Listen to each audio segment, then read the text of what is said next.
예, 동형모의사 제2회입니다. 음, 역시 다 한 건 아니고요. 그 다음에 좀 어려워할 것 위주로만 정리했습니다. 6문제 갖고 왔는데 하나씩 보겠습니다. 자, 또 바흐라 바르치 나왔죠. 이분 나왔을 때. 자, 요거는 이제 앞에 좀 전체를 봐야 돼요. 이게 무슨 말이냐면은 엘리트론이 어떻게 전개되냐면은 엘리트론이 첫 번째가 고전 엘리트론 나오잖아요. 두 번째가 이제 신고전이 나오고 아니 그 통치 엘리트론, 그다음에 이제 신 엘리트론인데 자, 고전 엘리트론은 주로 엘리트가 있다는 거예요. 엘리트가 있다. 세상은 엘리트와 비엘리트로 갈라져 있다는 겁니다. 지배자와 피지배자로. 반면에 그 통치 엘리트로는 그럼 누가 엘리트냐 그 얘기야. 밀즈는 누가 엘리트라고 그래요? 군산복합체. 헌터는 경제 이제 엘리트가 있다는 겁니다. 반면 바라 바라친 그렇지 않습니다. 누가 엘리트냐가 중요한 게 아니라 그 엘리트가 어떤 방식으로 지배하냐가 더 중요하겠죠. 그걸 설명하는 게 바흐라 바라치거든요. 그렇지? 어쨌든 다는 뭘 보지 못했다. 어두운 권력은 보지 못했다는 겁니다. 어두운 권력은. 그렇지? 밝은 권력이 있고 어두운 권력이 있는데 어두운 건 보지 못했다는 이론이고요.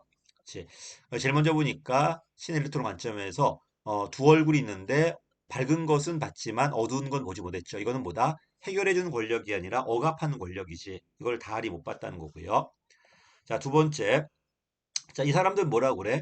자, 그 달이 본 것은 논의되는 거예요. 논의되는 걸 보니까 문제마다 다 엘리트가 달라요. 근데 어떤 문제들은 논의가 안 돼요. 왜 이 문제는 지배 엘리트에 반하기 때문에 봉쇄해 버리는 거죠. 이걸 무의사 결정이라고 그래요. 이것도 맞았죠. 그치? 결국 어때요? 사회가 분명히 문제가 있는데 진행이 안 되게 막아버린 거지. 이것도 맞았습니다. 4번 틀렸는데 보다시피 누가 지배자인가를 증명하려고 했던 게 아니라 그 지배자가 있는데 어떻게 지배하는가를 설명했던 이론입니다. 이러다 보니까 비판할 때는 엘리트가 있다 없다도 증명이 안 됐는데 어떻게 지배할 것인가를 증명할 것이냐, 증명하느냐 이런 비판도 받긴 해요. 어쨌든 이건 틀렸습니다. 이런 방법 도입하지 않고 그지? 그냥 어떤 방식으로 지배하는가 답은 그래서 4번이 틀렸습니다. 요 내용은 좀 어려운데 나머지 보기가 뭐 쉬웠기 때문에 그게 문제 자체 답은 어렵지 않았을 거라고 생각해요. 반면 이 4번 보기가 어떤 건지를 좀 이해하기 힘들지 않았을까 생각해요. 자, 그 다음에 7번입니다. 가장 옳은 건데 이것도 많이 틀립니다. 순서가 어떻게 돼? 사회 문제가 이슈를 거치고 그다음에 체제 의제가 어때 환경 의제 또는 공중 의제예요. 그다음에 공시로 들어갔죠. 그래서 사회 문제는 뭐냐면 많은 사람이 느끼는 불편이에요. 그냥 너도 불편하구나. 반면 이게 논쟁이 되었다는 건 이 문제에 대해서 찬반 논쟁이 있다는 거거든요. 이건 사회 논쟁이 아니라 뭐가 돼야 돼? 이슈가 된 거야. 어떤 사건이 터졌고 어떤 논쟁화되고 있다는 건 이슈가 됐다는 겁니다. 이 논쟁이 되버린 이때부터 누가 알아? 당사자 말고 일반 대중도 알아요. 근데 대중이 안다고 해서 전부 다 체제 의제가 되는 건 아니에요. 그래서 다시 많은 사람이 느끼는 불편, 이 불편 중에 일부가 논쟁의 대상이 되거든요. 이 논쟁의 대상이 되면 일때부터 뉴스 막 나올 거니까 일반 대중이 알아요. 그치? 더 나가서 일반 대중이 아는 것뿐만 아니라 이거는 누구 거다? 정부가 해결해야 된다고 정부가 요구하는 게 있어. 이게 뭐가 돼? 이제 체제의제 또는 공중의제가 된 겁니다. 반면 2번은 뭐가 되는 거야? 개인의 문제가 다수의 공감이다. 이 다수라는 거는 일반 대중이라기보다는 그 문제 당사자들이에요. 이렇게 해서 많은 사람이 문제로 느끼는 게 뭐가 되는 거야? 이게 사회 문제가 되고 찬반 논쟁이 있는 게 이슈가 된 거고요. 자, 이게 이슈 끝난 다음에 일반 대중은 이제 알고 있어요. 또 누가 해결해라? 정부가 해결해야 된다고 인정하고 있어. 다만 아직까지 정부는 받아들이지 않았죠. 그래서 얘는 키워드가 뭐냐면 일반 대중이 요구하거나 동의하고 있는 것들 이게 이제 체제 의제고요. 아직 정부는 받아들이지 않았습니다. 요건 맞았죠. 그럼 4번도 틀렸다는 소리인데 자, 공식 의제, 정부 의제, 행동 의제, 기관 의제는 정부가 받아들인 거예요. 됐지? 근데 이게 틀렸죠. 이건 이미 정부가 받아들인 거고 반면에 집단들 간 견해 차이가 있다, 논쟁이 대상이 된다. 이거는 이런 의제가 아니라 아직까지 논제밖에 안 돼요. 틀렸네, 이거는. 답이 그래서 옳은 거는 3번이 맞습니다. 자, 이것도 많이 틀리는데 여러분 다시 이거와 이걸 구별해야 돼요. 이거는 그냥 많은 사람이 느끼는 불편이야. 이건 더 나가서 찬반 대립이 있어야 돼요. 사건이 터졌고, 주도자가 있고, 찬성하는 집단과 반대하는 집단이 있는 거야. 찬반 논쟁이 있는 거고요. 이때부터 누가 안다? 대중이 알아요. 자, 이때는 대중이 아는 것뿐만 아니라 요구하고 공감을 해야 돼요. 단순하게 아는 게 이슈 논제화된 거라면은 더 나가서 이건 정부 거다. 대다수가 요구하고 대다수가 공감하는 게 이제 체제 의제가 돼요. 그치? 답은 3번이 맞습니다. 자, 그 다음에 변동도 나왔죠. 역시 유지하고 승계, 그 다음에 혁신하고 종결 구별하는 것. 자, A란 정책이 있었어. 사회 문제가 지금 그 교통사고 많이 나네요. 그래서 기존 경찰관이 현장을 단속하는 게 A란 정책이었어. 이게 안 되니까 무인 카메라 B로 바꿨죠. 자, 교통소통에 대한 또는 교통 안전은 목표는 그대로야. 근데 정책 A에서 B로 바뀌었죠. 이걸 선형 승계라고 그래요. 답은 2번이 맞습니다. 승계, 선형 승계. A가 없어지고 새롭게 B가 되었죠. 반면 2번이 뭐가 틀렸냐면 이거는 종결이 아니라 분할이에요. 하나가 여러 개로 갈라진 거죠. 이건 분할이 된 거야, 이거는. 이거 틀렸고. 통합은 여러 개가 하나가 돼야 되겠죠. 이거 틀렸지? 이거 뭐야? 새로운 정책이 봐. 경찰관이 했는데 이게 완전히 사라지고 완전히 카메라로 바뀌었죠. 그지? 이걸 단순한 형태 승계인데 이거는 통합이 아니라 뭐다? 선형 승계라고 그래요. 틀렸습니다. 자, 종결은 키워드가 뭐다? 끝내야 되고 새로운 대체가 전혀 없어야 돼요. 그치? 대체하는 게 아니라 대체하는 게 아니고 완전히 없어져야 돼요. 근데 기본 성격이 바뀌었다. 근본 수정이 필요하다. 정책이 사라지고 완전히 새롭게 만들어졌다. 경찰관 근무가 사라지고 카메라로 완전히 바뀌었더라. 이거는 종결이 아니라 뭐가 돼야 돼? 승계가 된 거지, 이거는. 틀렸습니다. 그래서 계속 말하지만 승계하고 뭘 구별하자? 유지를 구별하자. 기본 골격이 그대로 있다. 유지. 기본 골격이 변화되었다. 승계. 둘의 공통점 목표는 그대로 있다. 됐지? 대안도 그대로 있으면 되게 그 유지예요. 3교대가 4교대로 바뀌었다. 이런 좀 유지다. 근데 경찰관 교대가 끝나고 카메라로 바뀌었다. 이건 승계된 거야, 이거는. 그다음에 종결은 뭐다? 키워드가 새로운 대체가 없어야 돼요. 대체가 없다. 완전히 사라지는 게 종결이 된다. 답은 그래서 1번이 맞습니다.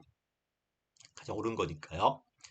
자, 11번입니다. 단절 균형 이론 역사 신제도론이야. 안정화되다가 어떤 사건을 계기로 끝나고요. 새로운 균형이 만들어지는 게 단절 균형 이론이에요. 근데 문제는 뭐냐면 언제 단절되는가 예측이 잘 안 돼요. 이건 사후적으로 끝났구나, 새롭게 만들어졌구나라는 거지 이런 게 언제 나올지 알 수가 없죠. 지금 내가 봐서는 새로운 사건이 터진 거야.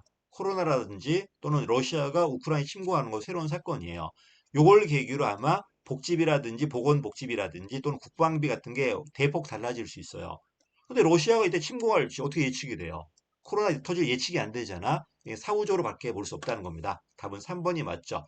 급격한 단절 변환 설명되지만 그 다음에 어떻게 될 거, 이걸 언제 일어나는 게 예측은 잘 안 됩니다. 터진 다음에 아는 거죠. 어쨌든 요번 그 러시아 계기 사건으로 국방비는 아마 유럽에서 대폭 증가되지 않을까 생각해요. 그지? 그때는 기존 정책이 단절되고 완전히 새롭게 만들어지는 거지, 이렇게. 자, 반면 1번은 뭐다? 이게 모성 모형이다. 독자적 조직이 어떤 사건 계기로 만들어 균형 잡아가는 건 모성 모형이라고 그래요. 이건 틀렸고요. 그다음에 사회 후생 고려하지 않고 취약을 피하다. 이건 되게 점중주의 모형 들어가요. 점중주의 모형이고요. 4번 관료들의 개인 효용 극대. 이건 리스크하는 이론이잖아. 공공 선택론제 이거는. 그래서 답은 3번이 맞습니다. 이거는 뭐 어려운 문제는 아닌데 이 개념 자체가 뭔지를 모를 수 있으니까 개념 정리 차원에서 특히 역사 신제도론과 관련돼 있다 보니까 개념을 좀 알아놔야 됩니다. 안정적이다가 어떤 사건을 계기로 끝나고 새로운 균형이 만들어진다. 점증도 있고 급진 변화도 있고요. 자, 그 다음에 내려가겠습니다. 13번입니다. 인사청문이다. 자, 얘가 나왔을 땐 고위공무원을 국회가 이제 검증해 보는 건데 미군 상원이 하죠. 우리 상원이 없다 보니까 미군 대개 상원 인사 쪽으로, 하원은 재무 쪽으로 들어가요. 상원이 없다 보니까 어떻게 한다는 거야? 우리는 인사청문회를 만들죠.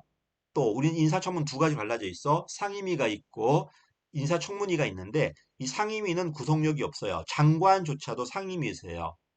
됐지? 구속력이 없다 보니까 설사 상임위가 통과시키지 않더라도 대통령은 임명할 수 있어요. 됐지? 이건 틀렸죠? 인사청문회 경과보고서가 채택되지 않았을 때 임명할 수, 대통령이 후보자 임명안을 막을 수 있는 게 아니라 막을 수 없어요. 반면에 인사청문 특위는 달라요. 구속력이 있기 때문에 거기서 채택되지 않고 국회가 만약에 의결을 시켜주지 않는다, 부결시켜버린다면 임명이 안 됩니다. 동네 장들이에요. 대법원장, 헌재소장, 행정부는 국무총리가 들어가고 대통령은 선거로 들어올 사람이니까. 그다음에 감사원장 있죠. 중선위원장은 중선위원회 후선이기 때문에 이로 들어가지 않습니다. 동네 장들하고 그다음에 헌재재판관에 3명하고 중선위 위원회 3명이 들어갈 거예요.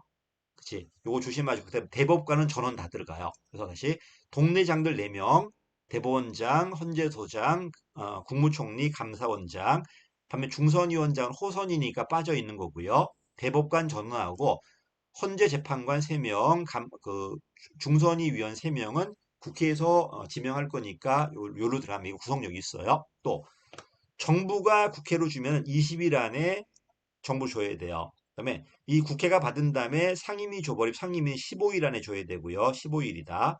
상임위 인사청문 기간은 3일간입니다. 그래서 20일 안에 정부 줘야 되고 15일 안에 그 상임위가 또는 인사청문위원회가 그 본회의 제출해야 되고 상임위원회 또는 인사청문위원회 인사청문 기간은 3일이라는 것. 이건 틀렸죠. 15일이 아니네요. 그 다음에 항상 말하지만 국회대장은 국회의장입니다. 인사청문위원회 위원장이 송부하는 게 아니라 그 국회의장한테 주면은 국회의장이 누구한테 하는 거야? 대통령이나 대법원장한테 송부하는 겁니다. 이건 틀렸죠. 자, 그리고 역시 실무니까 좀 외워두시고 이것도 19번입니다. 자, 이거는 뭐 다른 지문들인데 그 다른 지문 보기를 봐야 돼요. 1번이 정답입니다. 공동처리 요청하면은 법령으로 협력해야 되고 이게 정답이고요. 자, 수직이 있고 수평이 있거든요. 수직은 아래 위의 조정이잖아. 수평은 광역은 광역끼리 또는 기초는 기초끼리. 사무위탁은 수평 맞습니다. 수평이 이거. 조합도 수평이죠. 자기끼리 협력하는 거니까. 반면 분쟁조정위원회는 중앙은 행안부가 광역 조정하는 거고요. 그다음에 광역 내 기초끼리는 지방 분쟁이 조정하죠. 아래 위 조정 아니 수직이 돼야 돼요. 틀렸죠. 수직 받는 거니 이거 수직이네 이거는. 연합도 뭐다 수평이야. 서울시, 경기도, 인천이 수도권 연합이랑 수평이 되는 거지 이게. 이건 틀렸습니다. 그래서 사무위탁하고 조합하고 연합은 수평 봐야 되고 요게 이제 수직이지 이제. 자, 그 다음에 일부 들어가야 돼. 일부를 하부한테 하면 위임이 될 거고, 이제 다른 지방한테 할 때는 위탁이 되겠죠. 근데 이건 틀렸죠. 다른 지방자치단체니까 이거는 위임이 아니라 뭐가 돼야 돼? 이건 위탁이 돼야 돼. 그래서 위임이라는 건 하부 기관한테 하는 거야. 내 부하들한테 하는 게 위임이 되는 거고, 동급의 다른 기관이나 법인격이 있는 민간한테 했을 때는 뭐다? 이거는 위탁이라고 그래요. 요거 때문에 틀렸네요. 어려운 문제였다, 이것도. 그 다음에, 협의회하고 조합이 있거든요. 협의회와 조합이 있는데 이 협의회는 법인격이 없어요. 그러니까 보고만 하면 돼. 보고만. 근데 조합은 법인격이기 때문에 반드시 뭘 해야 돼? 승인을 받아야 돼요. 광역이라면 행안부 장관, 기초라면 시도지사. 보고하면 되게 협의회가 되고 승인받는 건 뭐다? 조합이다. 연합도 승인받아야 되고요. 또 공통점은 둘 다 규약을 정해야 되고 지방의 의결을 거쳐야 되고 물론 규약은 고시해야 돼요. 고시. 그래서 어, 규약을 정한다, 고시한다, 지방의 의결을 듣는다. 이거 똑같지만 보고로 끝나는 건 협의회, 승인받아야 되는 건 누구다? 조합이 됩니다.